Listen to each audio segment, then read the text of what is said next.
Hello, I'm Nicholas Tolliver here with Tyler Mraz, and we're going to discuss the conflict in the Congo. We're recording this February 13th in the middle of Black History Month. I just recently gave a talk in Minneapolis about the conflict in the Congo, and so this video is a way for us to dive deep into this conflict and to understand its dynamics and the connections to capitalism, to colonialism, to exploitation. And so we wanted to take some time to understand the current conflict and sort of its historical roots. Yes, and I'm here sort of as a layman to serve the role of the curious and inquisitive layman who might not know as much. Our overall goal here is to boil down something that is a history that's incredibly convoluted and complex. There's hundreds of rebel groups, a bunch of acronyms, lots of events going on throughout Congo's history that are all important. And I'm sure Nick can really get into the weeds on a lot of these things. But our goal is to reduce this down to its core contradiction: exploitation, imperialism, neocolonialism. Yeah, I think before we can get into the facts of the conflict and the history, I think it's important to go over some core facts about the Democratic Republic of the Congo. I think the first thing to go over is just its sheer size. It's about the size of Western Europe. It's a little bit smaller. Um, it's one of the most ethnically and linguistically diverse places in the world. It has around 120 million people, over 200 distinct ethnic groups, and that's not including sort of sub-ethnic groups, and around 700 languages and dialects spoken in the country. So it's an incredibly diverse country. And I think one of the core contradictions to understand about the Congo is one of the poorest countries in the world in terms of development, with around three-fourths of the population living on less than $2 a day in extreme poverty. And at the same time that it's one of the poorest countries in the world, the Congo is also the richest country in the world in terms of its mineral resources, with an estimated $24 trillion worth of gold, diamonds, cobalt, coltan, copper in its soil. And I think this is one of the reasons that the Congo is one of the most imperialized countries in the world. These people happen to be living on a resource that is of immense value to capitalism. They have not known a moment of peace since the 1800s, because capitalist powers have sought to extract so much from their country. I think one thing that's really worth highlighting too, is in the Congo, the vast majority of the resources, the mineral resources, exist in the east, which is where a lot of the conflict is happening. And so Nick, what is happening today in the Congo? I'm sure a lot of our viewers have been reading headlines about rebel groups such as M23 wreaking havoc. If you can sort of boil it down to its most important strokes, and why we should even care about what's happening in the Congo. The Congo today is in its third decade of conflict. Eastern Congo has been at war since the 1990s, since the first Congo War. And to a greater or lesser extent, that conflict has continued. The conflict is pretty concentrated in the east, in the North and South Kivu province, and the province of Ituri that border Uganda, Rwanda, and Burundi. The area in which the conflict is taking place is a sort of lawless land that is controlled by a patchwork of rebel groups. There's over 100 militias that are operating in the Eastern Congo.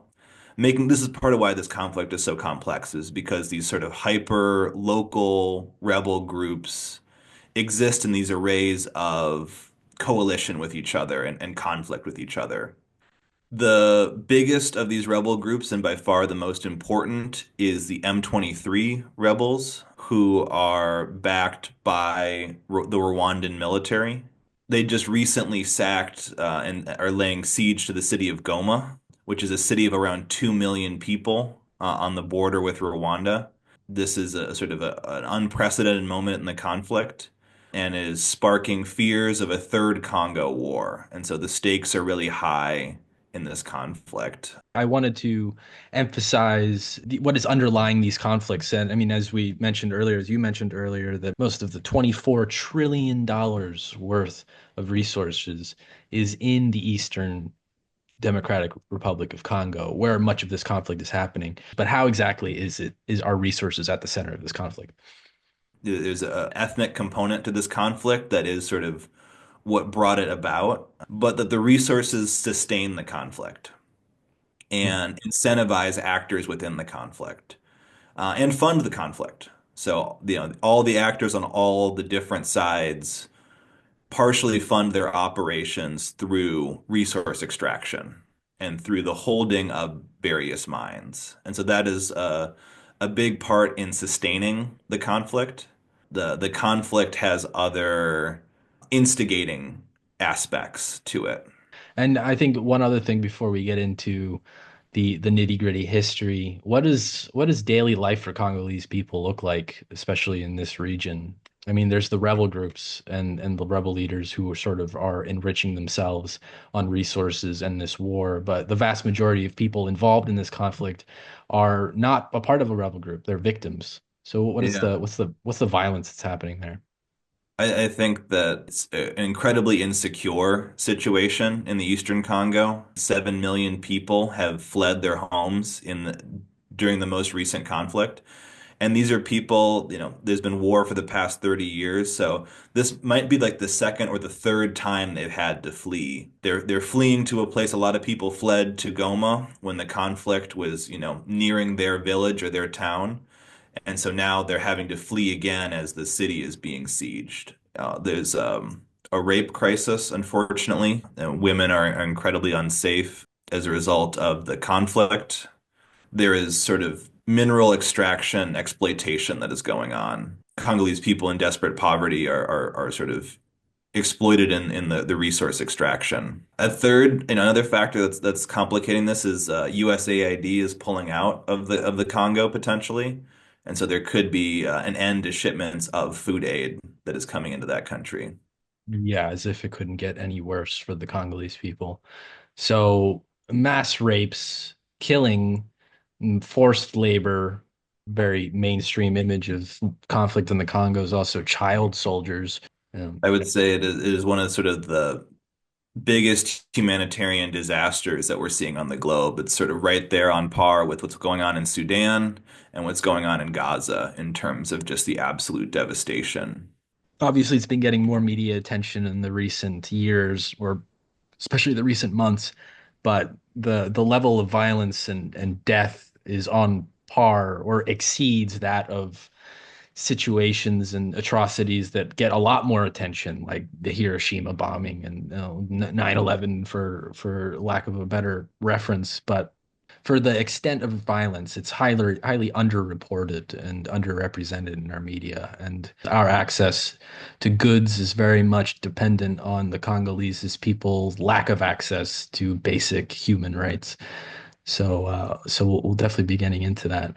Is there anything else you want to say about what's at stake today or the Yeah, current I think situation? it's really important to cover this issue. The mainstream media has not covered this. I think in large part due to racism, because they see the lives of Black people as mattering less. They see the lives of Africans as mattering less than the lives of people in other places. This is why, the coverage of the war in Ukraine has gotten so much more coverage despite sort of the grave conditions in the Congo. I think that people have normalized systemic violence in the Congo, and see it as, not out of the ordinary and not worth sort of commentary.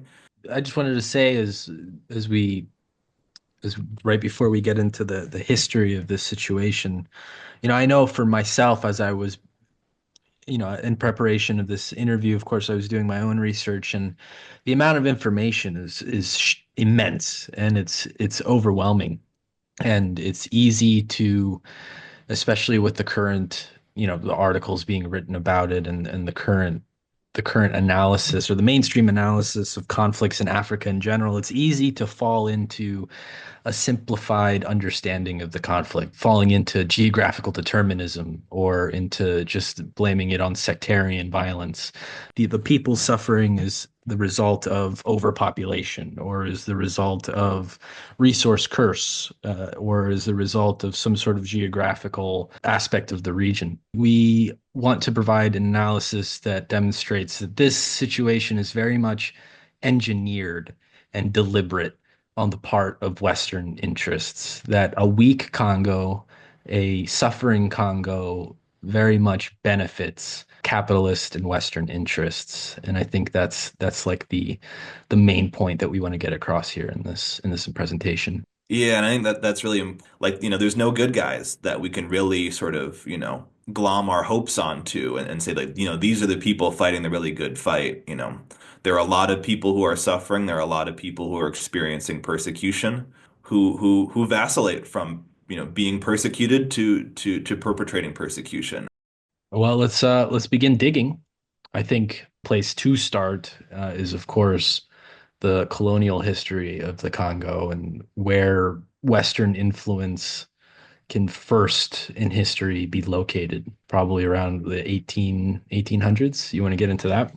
Yeah, I think the formal colonization process begins in the 1800s.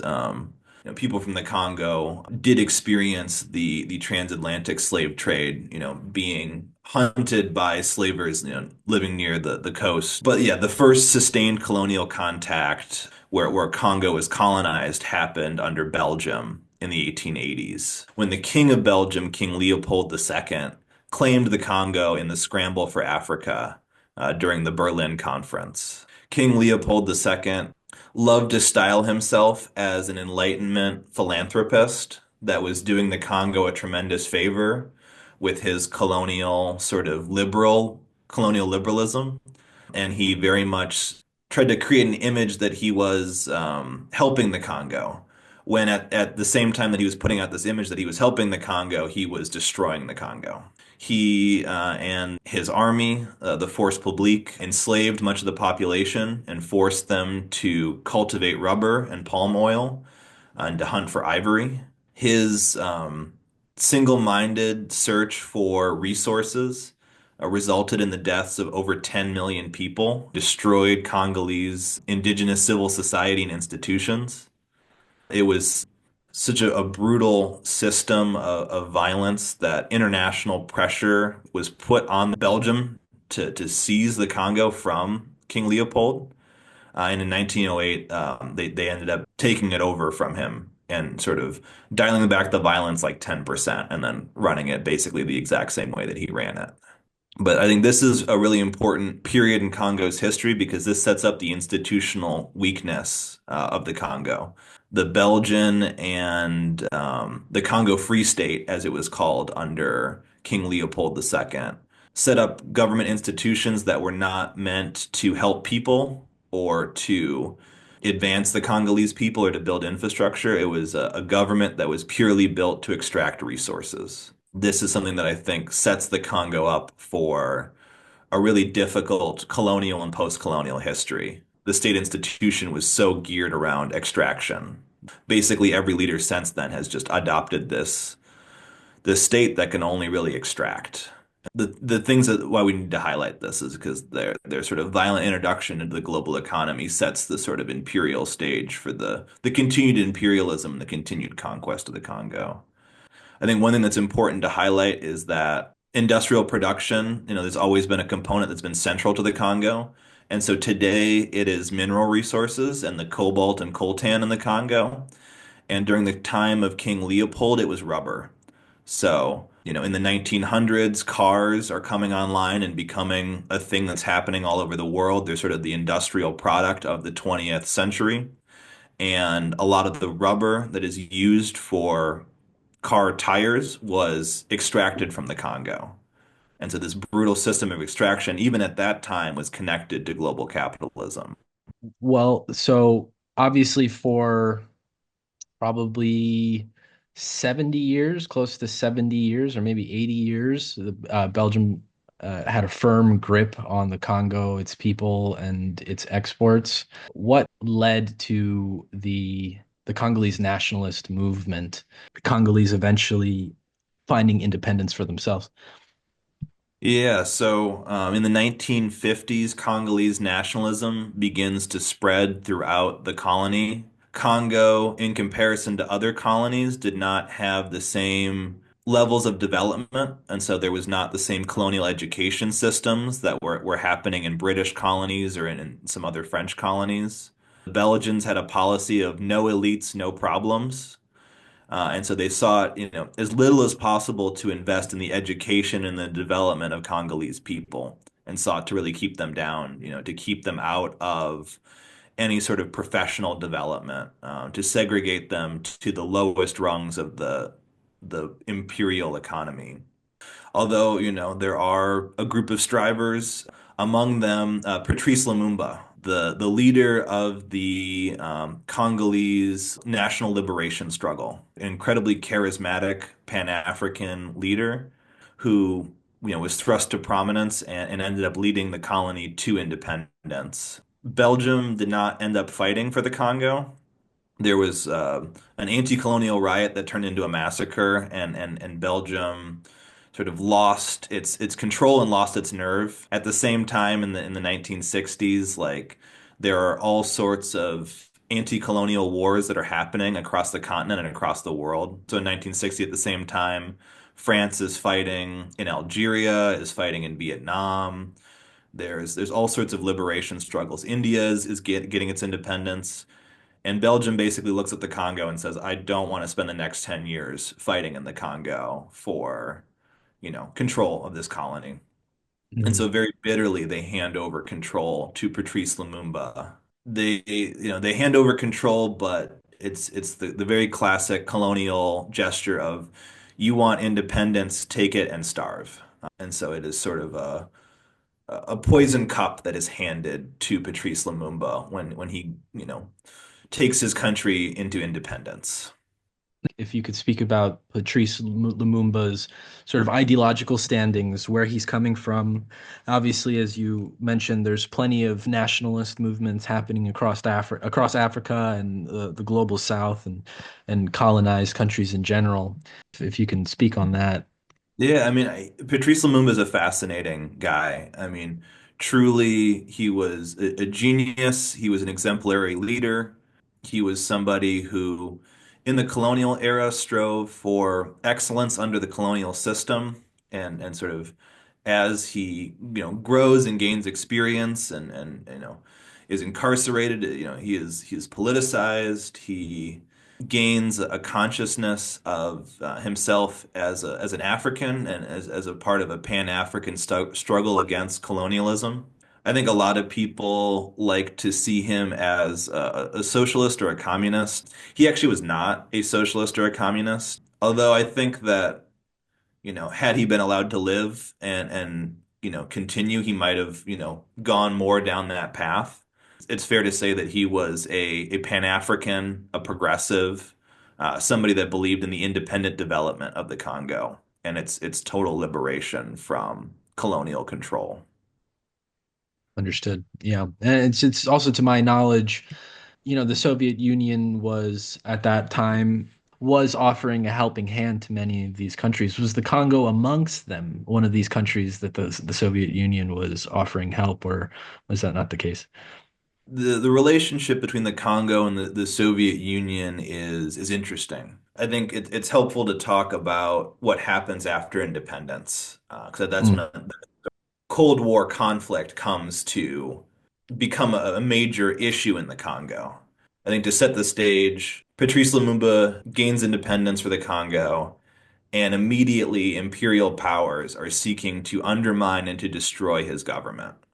Belgium supports a province called Katanga, which wants to become independent.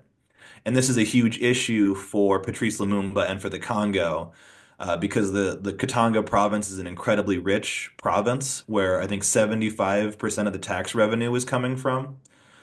So this posed a massive issue for the Congo's, continuance as a coherent state.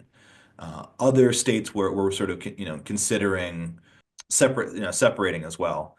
Because the Congo was not, one political entity before colonialism. It was, a number of different ethnic groups and different, clans and different, leadership structures. The only thing that cohered the Congo was this colonial connection. And Belgium plays on this after, independence in order to sort of set up a compliant mini state within the Congo. This really upsets Patrice Lumumba and is totally unacceptable for him, and he seeks security assistance to help him basically take back this province. The Congo is super weak and cannot take it back itself, especially with Belgium backing Katanga. There's constant sort of mutiny in the army. At first, they ask the UN, and the UN tries to help, is not serious about helping and refuses to help them take back Katanga. He asks the US, and the US basically tells him to go fuck himself.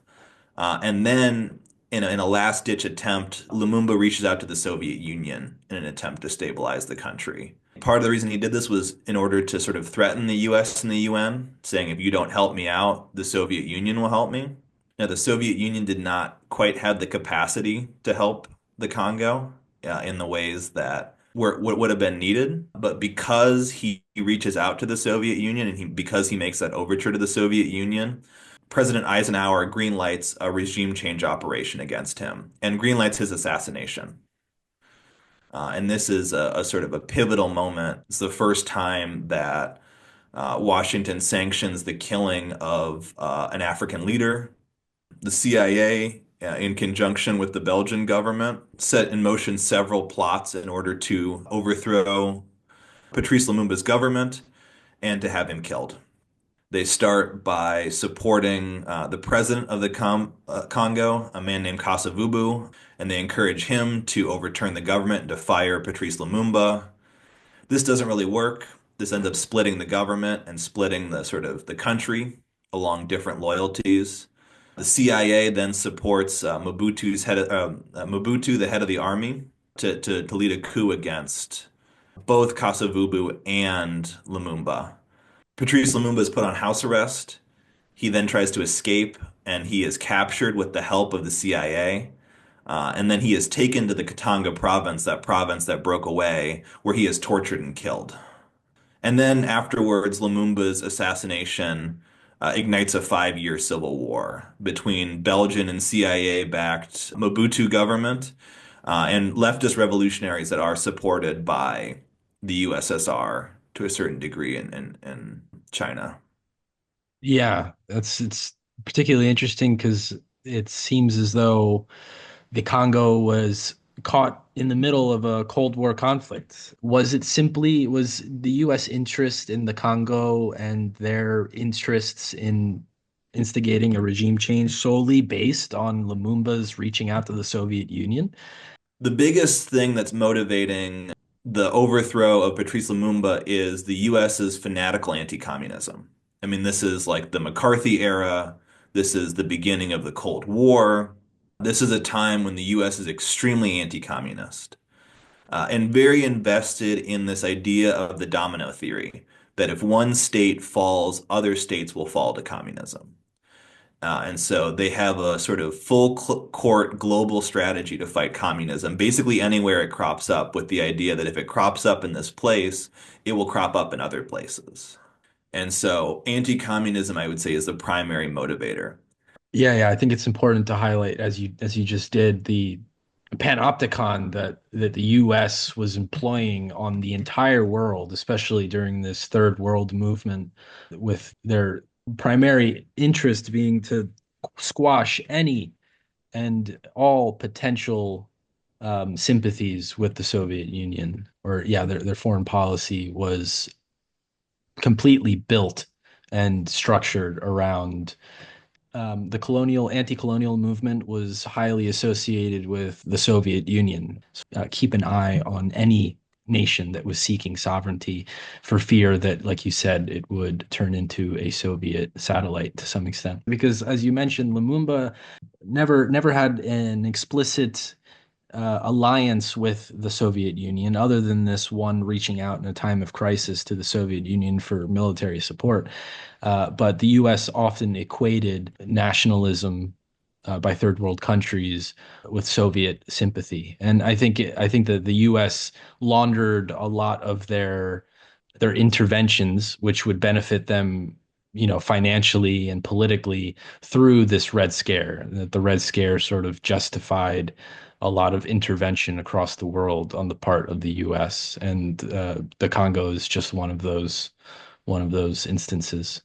Yeah, I like talking to your conservative uncle though. They're all communist to Right. a person that is so steeped in the conservative racism of American anti-communism of the 1960s. I think that this leads us into, I think, the second biggest factor in the institutional weakness of the Congo, and that is who comes to rule after Patrice Lumumba, who is Mobutu Sese Seko. He starts as a protege and a friend of Patrice Lumumba, who ultimately betrays him because he is backed by the CIA and by Belgian intelligence. He is the head of the Congolese army, and he uses his spot at the head of the Congolese army to overthrow Mobutu, or to overthrow Lumumba and the president Kasavubu. And then he rules the Congo for 30 years, totally backed by the US, by France, by the Western imperialist powers, who give him all the financing, the arms, and the mercenaries that he needs to put down anybody that opposes him and to fund his corrupt, kleptocratic dictatorship. No, question. What about Mobutu and his running of the country, his policies are beneficial to Western imperialist core? What do they have to gain from Mobutu being in power? So I think with Mobutu, they get a staunch anti-communist dictator. Hmm. Mobutu had a very close relationship with the CIA and with his CIA handler in the Congo, in a place very close to Washington's ear, and able to, amass power in that way because of his proximity to imperial, the global imperial superpowers. He is extremely brutal. He wins the civil war that happens afterwards, in which they are fighting, genuine leftist and communist forces in the Simba Revolution in the 1960s. That's the war that Che Guevara in the 60s. He renders the state vulnerable to privatization. Mobutu first nationalizes a lot of resources and embezzles a ton. He throws the economy into a lot of crisis and ends up privatizing a large swath of the economy and giving very lucrative contracts to global multinational corporations, primarily based in the West. He, essentially is sort of just a corrupt anti-communist dictator that the US keeps in there to ensure that the Soviets don't get a foothold in Africa.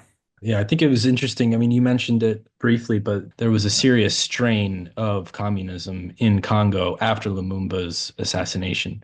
And so it seems like Mobutu was the perfect leader at the time to destroy that uprising. Yeah, and then once he was in power, he was hard to get out of there. Once he got himself in there, he entrenched himself very well. Enriched an elite clique of his relatives and a small number of international businesses, and he created a state that was incredibly weak and incredibly divided. His basic logic was that if I keep the Congo incredibly weak and incredibly divided, that nobody can stand up to me, that I'm going to be the lord of rubble. I think he had a saying, why build roads? If I build roads, people will use them to come and overthrow me. It is Mobutu that sets the sort of conditions for the series of wars that would take place that would lead to the current conflict. There are two major Congolese wars that happen in the late 90s and early 2000s that we definitely need to talk about in order to understand the current conflict. But I want to say one more thing about Mobutu. Mobutu loved to stoke ethnic conflict in order to divide people. And, one of the places that he did this was the Eastern Congo by at various times supporting and then oppressing a group of Congolese Tutsis called the Banyamulenge. These are Congolese people that of Tutsi origin that have been in the Congo for hundreds of years, but are seen as foreigners. The Mobutu sets the sort of ethnic fissures that explode during the Congolese wars. What significance do you think the Rwandan genocide has in these coming conflicts that happened from like the late 1990s to the 2010s or the 2000s? I think that the Rwandan genocide is the inciting incident of the First Congo War that leads to the fall of the Mobutu government. Now, this conflict, sort of the stage is set for it by the U.S. withdrawing support from Mobutu. So, after 3 decades of supporting this totally vicious and corrupt dictator, the U.S. Withdraws its support after the end of the Cold War. So basically, when there's no security competition with the USSR, Mobutu has outlived his usefulness as an eccentric, corrupt dictator. They no longer need him as a bulwark against communism in Africa. And so the US pulls their support. And Mhm. so this already weak dictator becomes even weaker. In 1994, the Rwandan genocide happens. Rwanda has a civil war. Rwanda is a Hutu majority country and has a population of ethnic Tutsis. Hutu extremists kill around 800,000 to 1 million Tutsis in the span of around 100 days. Worst genocide of the, since the Holocaust. Many Tutsis flee into the Congo, into Uganda, and they regroup with rebel forces that exist in Uganda that then retake control of Rwanda and expel the Hutu, many Hutus into the Congo, both innocent Hutus and people complicit in genocide flee into the Eastern Congo. They are welcomed by Mobutu, who is closely connected to many of the perpetrators of the genocide in Rwanda. And he allows them to have refugee camps in the Eastern Congo. And he allows the perpetrators of this genocide to to reform their militias and to attack Rwanda. He sees them as a potential base of support, and he cynically sort of grabs onto these Hutu extremists as a support base and as a money-making opportunity. So because he invites in, the genocidaires of Rwanda, and those, genocidaires are attacking Rwanda from bases in Eastern Congo. Rwanda is pissed about this, and their leader, Paul Kagame, begins to gather a team, coalition of African states and rebel groups to overthrow Mobutu. And he does so. He gathers together with South Africa, with Uganda, with a number of other states, and with rebel groups that are opposed to Mobutu. Mobutu had made a lot of enemies because Mobutu loved to provide safe haven for rebel groups that oppose different countries. He supported anti-Angolan rebels and, anti-Ugandan rebels to prop up his dictatorship. And so he made a lot of enemies in the region. In the Eastern Congo, which again is the center of today's conflict, we already have in the early 1990s rising ethnic tensions, primarily between the Hutus and the Tutsis. The Hutus seem to set up camp, supported by Mobutu in the Eastern Congo, which aggravates Rwanda, and they in turn invade. Like what's happening in the Eastern Yes. Congo at this point, other They're than the Hutus sort of licking their wounds and reorganizing? What are they planning? they're planning to retake Rwanda. Paul Kagame, the leader of Rwanda, does not want that to happen. He says, if you don't stop supporting these genociders, like we will come in and we will kill them. And he does. Rwanda, in coalition with all these, various other states in Africa and with Congolese rebels as well, invades and they overthrow the Mobutu government, which is a pretty weak government. It happens pretty quickly. It starts in 1996 and ends in 1997. As Rwanda is invading, they are also following these refugee camps and murdering tons of people. They end up murdering around 200,000 Hutus, mostly people in refugee camps. Many Congolese people are sick of Mobutu's government and welcome the rebellion in the east and welcome the coalition of forces that overthrow Mobutu. And so Mobutu goes pretty quickly. There's basically not anybody there to support him. And so there's a little bit of fighting. It falls apart very quickly. And Mobutu flees to Morocco. He's also dying of I think cancer at the time. And so he flees to Morocco and then he dies pretty quickly. He's replaced by the Congolese leader of the anti-Mobutu coalition, a man named Laurent Kabila. I would say comes to just occupy the same role without really structurally changing too much. To my knowledge, there was two major critiques against Laurent Kaliba.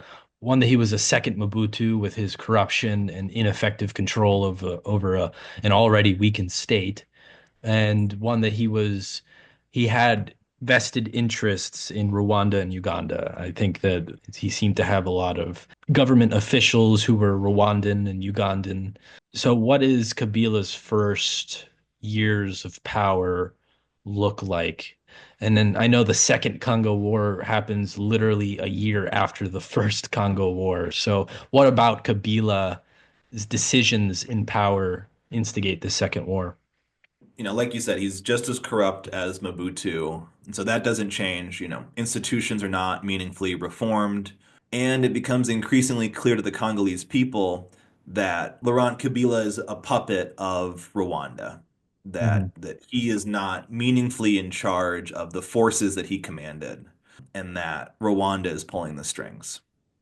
And so Laurent Kabila feels this intense pressure to break from Rwanda, even though they are his sort of sole backers and they are propping up his state. Their relationship breaks down. He expels all his Rwandan advisors and he begins to persecute Tutsis again and begins to ally himself with Hutus. And so this sets off alarm bells in the Eastern Congo. The Tutsi people are sort of very fearful and sensitive to, the shifting tides and fear another wave of persecution. And so they take up arms again, and they are immediately backed by Rwanda and Uganda. And this leads to the Second Congo War. And unlike the First Congo War, which, while brutal is relatively quick, the Second Congo War is, much longer and far more brutal. Rwanda and Uganda back rebels in the east. Laurent Kabila's government struggles to find support, but eventually rallies a coalition of African states to support it. Interestingly, the U.S. armed 8 out of the 9 actors, the state actors in the conflict. So we were on every side of the war. Around this time as well is when the minerals in the eastern part of the Congo find a significant market in the global economy. And I think throughout the first Congo War, I know Rwanda's interests weren't as noble as protecting Tutsi ethnic groups, but Rwanda itself is not nearly as wealthy in terms of minerals as the Congo is, especially the Eastern Congo. Their bordering country. During Kabila's rule, Rwanda was also reluctant to cede their control through various rebel groups at that point of the Eastern Congo. And Kabila sought to sort of reconstitute the Congo, including the Eastern Congo. From here on out, that proves to be an impossible task to reintegrate all these rebel groups in the East Yeah. into the state military or into the state. Yeah, and so this is when the proliferation of rebel groups and the militarization of the East really starts to entrench itself. That becomes a huge security issue. I think the other issue is that When we talk about sort of the Congolese state and the Congolese military, we are not talking about one unified body of people working towards the same goals. It's an incredibly divided state, an incredibly divided military, and a systemically weak military that's divided against itself. This weakness ends up biting Laurent Kabila in the butt when he's killed by one of his own disgruntled child soldiers. Very quickly after his death, his son comes to power and is able to consolidate enough power and get a deal together that gets a lot of the other states out of the conflict. And so in 2002, 2003, the major Second Congo War ends everywhere except for the Eastern Congo. And so conflict persists in the Eastern Congo because, this instability persists. Militia groups have entrenched themselves in the country. There's a peace process that gets started and it sort of stops and starts throughout the early 2000s. And there's some hope of the integration of some of these rebel groups. The integration fails. There's this group, the CNDP, that tries to integrate into the Congolese state, ends up losing elections, and then they end up pretty much going back into the bush. And then they Yes. become the M23. So it seems like these conflicts of the last 3 decades, particularly the first Congo War and the second Congo War, at its core, there is this ethnic division which is fueling a lot of the conflict. But as the conflict progresses, there is this whole new economy that supports all these rebel groups, an economy of mineral extraction. Throughout the late 1990s and the 2000s, all these rebel groups are able to fund themselves with these local mines throughout the Eastern Congo. There is no consolidating these rebel groups. They've already found a source of income. It seems as though minerals at this point are becoming the fuel for these rebel groups in the East. Yeah, I think that it's become systemic. I was reading a book and they were talking about the development of a military bourgeoisie that exists within the Mhm. Eastern Congo that makes its living off of fighting. The political and economic incentives in the Eastern Congo have aligned themselves to reproduce this fractured political economic security state in which, everyone is divided into these small rebel groups vying for control of territory, extortion rackets, and mines and minerals. Right. I mean, not to mention Western support of rebel groups. Now, it's difficult to talk about how the West, how US, France, Britain, and Canada supports these rebel groups. There is no evidence of like straight up a US company handing money No. to these rebel groups, but they do purchase minerals that are illegally mined from the Congo, from the Eastern Congo, by rebel groups who are extorting the population there. A report here that was published by the UN after the First and Second Congo Wars. The report lists 30 different mining companies from the US, Canada, and France, along with a couple different financial houses like Citibank, who had cooperated in the looting of minerals in the DRC through various surrogates like Rwanda, Uganda, and those militia groups that they support. But there is this economy in the Eastern Congo where, like you were saying, these rebel groups set up shop, highly local mining operations run by the violent militia groups. They mine the minerals. They send them to trading posts or trading houses, which are given licenses by a government, and these licenses are often handed out without any concern for where the minerals are sourced at all. And it's from these trading houses that companies, foreign companies, are able to purchase the minerals, which again, the money that give the trading posts make their way back, of course, to the rebel groups who are able to purchase their weapons from more foreign countries in the West and in Eastern Europe. So there is this sort of cycle of violence, exchanging of minerals, money, and weapons that is funding and supporting the ongoing conflict. Yeah. Western imperialism certainly is playing a huge role in this conflict, although a very indirect role. I think it's very different from like what we're seeing in Israel, where it's US made bombs, the purchase from the US, dropped on Gaza. I would say this is two levels of proxy. So, it's our proxy's proxy. So, Mhm.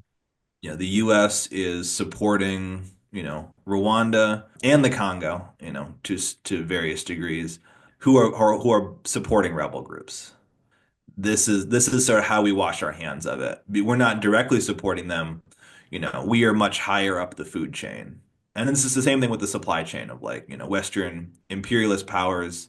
There's all these filter points in which, conflict minerals can filter their way into sort of the supply chain and become bought with plausible deniability by Western powers. So how can we use this all this information that we just dug through to understand what M23 rebel group that is popping up all over? How can we understand their interests, their supporters, and how they're operating in the region and what exactly their goal is in perpetuating this conflict in the Eastern Congo?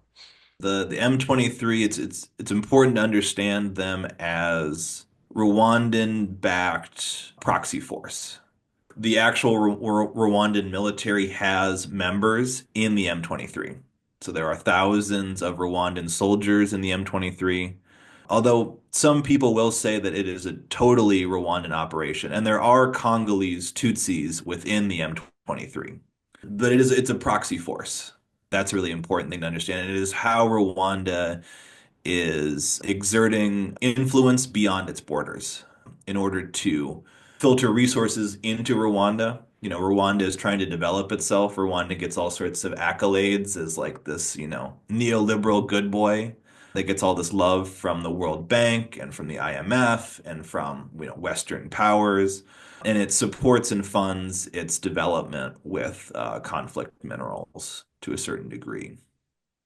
M23, are committing extreme war crimes, slaughter, rape, pillaging, extreme violence. The Congolese military and state was sort of indifferent to this war for a long time and was not very serious about engagement in the East. And that's part of why Goma fell so easily is because the Congolese state was so institutionally weak and indifferent to this conflict that it has allowed people to be attacked in such a way. The UN has been pulling out forces. Congo asked them to pull out forces. Congo could, rally people to try to take back the Eastern Congo, but I think that the Congolese military would need to better organize itself in order to fight the M23. I don't think they have the organization to retake the territory that they're losing right now. We could put pressure on Rwanda to stop supporting the M23, and I think at that point it would disappear. Much like how it did in 2012 when Obama put pressure on Rwanda to stop supporting M23. They stopped supporting M23, the funding trickled up, and they basically had to flee into Uganda and be dormant until 2017. Well, here's my question then. Does the US have an interest in ending the conflict in Congo? Does the US want a conflict-free Congo? No, the U.S. doesn't really care. The U.S. will say that they care. If you read their official statements, they deplore the violence, they oppose the M23, they support their ally, the Congo, all that bullshit, but they do not care. They didn't care under Joe Biden, and they're going to care even less under Trump. I think Rwanda has been given free rein to act as it will in the Congo. I think that the U.S. doesn't directly benefit from the conflict because the conflict does impact the ability to extract resources. It is harder to extract resources from a war zone. However, local actors benefit from conflict resources. And the Mhm. West gets the minerals either way. And they benefit from a weak Congo, and they benefit from an aggressive Rwanda. And so there is not the political will to stop this in the West. Before we get into like what we can do or what is at stake for us and how we can address these stakes. I think let's get into the US's newly formed foreign policy under the Trump administration. I mean, there's a much referenced sort of second Cold War against China and their burgeoning industry and microchip production capacity and just their overall economic dominance in the global economy. What does this second Cold War, what effects will it have on the Congo? Around 2008, the Chinese struck a deal with the Congolese state to develop infrastructure and in return have access to minerals. So the China has a bunch of Chinese run mining operations in the Congo, which of course is giving them a lot of resources to fund their production chains. I want to sort of talk about the China aspect of it for a second, because I think China plays, a big role in this, in that they have a huge interest in Congolese mining. China has come to occupy the position that a lot of Western firms were in within the Congo in terms of, adopting those mines. And I would say that China has not run these mines any better than the Western powers have, and acts in very similar ways to the Western powers in terms of how these mines are governed, with an indifference to the working conditions of the Congolese people. I don't think that the Congo will be the sort of site of the Cold War in the same way that it was, the last Cold War with the Mm. USSR.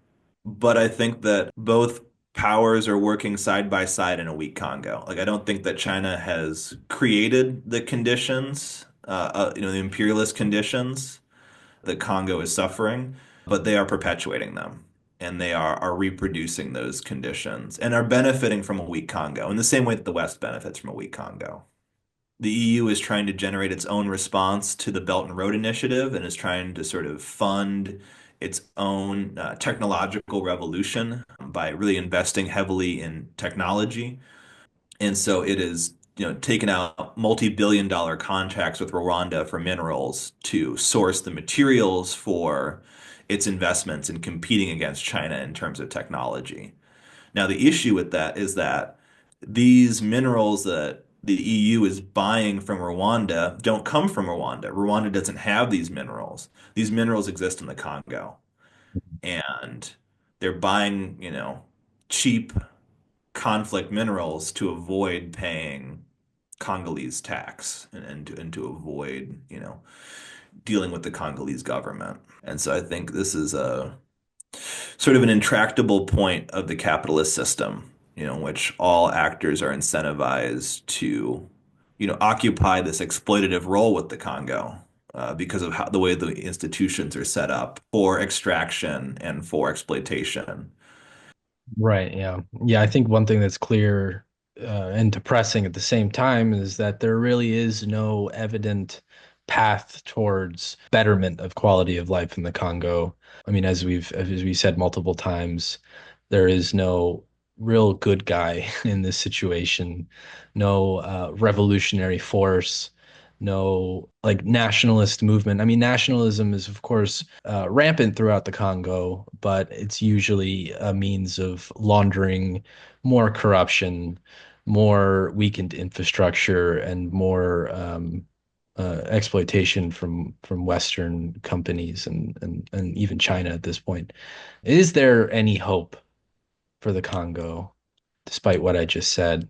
I think there's hope because I think that Congo has a vibrant civil society, and has movements of people that want change, that want, democratic control over the state, over the resources. Now, I don't think that these forces have cohered in a way that we can see and that, is making a tangible difference on the ground. Where there's people, there's hope. And I think that, like, many people would welcome a change to these conditions. The hopelessness is that there is not an organization or structure for the people that want to change things systemically. And that, at every level, the incentives are to further corruption, division, and violence. And so I think this is the issue that all the institutional actors are incentivized by capitalism and imperialism to engage in conflict, to engage in exploitation. Yeah, I think the guiding principle for understanding this conflict in the Congo is these conflicts that are seemingly contained to the Congo, contained to the various ethnic groups in the Congo, the various rebel groups, are very much expressions, engineered expressions and manifestations of capitalist production chains, supply chains, capitalist extraction. And these processes have, as we've outlined, very long and violent histories that have not gotten better with time. You know, the Congo is a perfect case study for critiquing this idea that society is getting better, society is somehow becoming more rational, and Congo is a perfect example of how, if anything, we're on the road to death and violence. Yeah, I think that the Congo highlights the brutality of capitalism and of imperialism that is so often abstracted, divorced from, the fruits of production. When we get our iPhones, we don't see the violence that goes into producing them. We can't see it.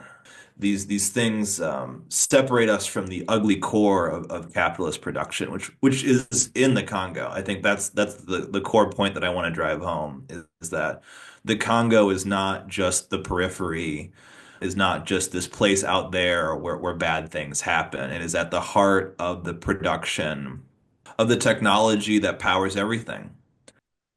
Yeah, a radical change in our system starts in places like the Congo. The foundations of our current system, our laws, our commodities, our daily lives. In a sense, it starts in the Congo. There is nothing that we enjoy that is not dependent on some sort of exploitation. That abstraction you're talking about is so important. I mean, contained in your phone, every scroll thousands of corpses technically contained on your phone. Our country, our electricity grid is run, fueled by the blood and sacrifice of these people who are not making this choice. Again, like that knowledge won't necessarily change anything. It's not like being a more ethical consumer on your own as an individual will somehow save the lives of the Congolese. But if you're able to find ethics within a community, within a collective of people who are perhaps collectively boycotting or collectively calling for divestment from various companies that are perpetrating these violences and these atrocities. Our point is we don't mean to get you down and keep you from Yeah, enjoying your phone, but I think it is, yeah, it's to not good to inspire you. individualize. It's not good to individualize this, because I Mhm. think that there can be no radical politics of consumption, because there is Mhm. no ethical consumption. Not that that absolves us from knowing and understanding and pushing for more ethical production, but I think it's important to understand that. And I think that's one of the things that makes it particularly difficult for the boycott movement with respect to the Congo is because of Congo's centrality in the production of so many essential goods. It is essentially impossible to boycott. It's in every computer, not just in the Apple computers, but, in the Lenovo's and the Chromebooks and the PCs. So there's no computer that you could get that would be, you could be sure would be free of conflict minerals. Mhm. And the minerals of Congo will grow in importance as we dive deeper into the Green Revolution, because cobalt is an essential part of battery production and of storing electricity. And so as we move to, non-hydrocarbon sources of energy, the resources in the Congo will become even more important and even more valuable than they are. If this video inspires anything in you, I'm sure it'll be many things, including horror and sadness and maybe even apathy. We do hope that we inspire a motivation towards action, not individual action. And as Nick was saying, there is no real radical consumption, especially on an individual level. You can't change the system by becoming a Luddite and not using technology yourself. Enter into politics, enter into your own communities, find people and educate people on these things and participate.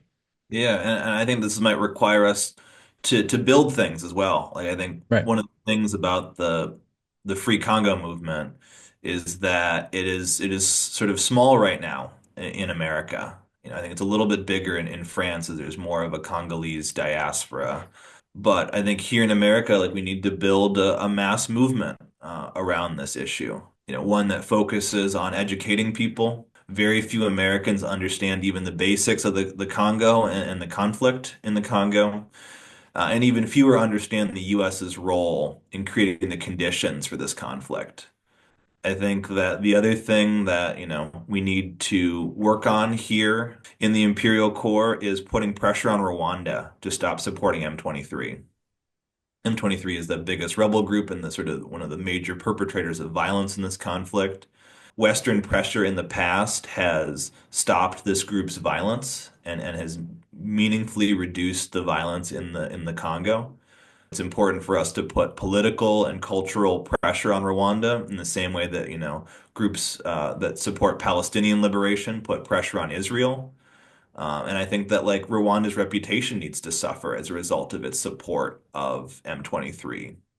Because there's so many companies that are complicit in this, I think it's important for the movement to pick targets that we can financially punish and regulate and shame around this conflict that would be particularly effective in addressing the material conditions of the people in the Congo.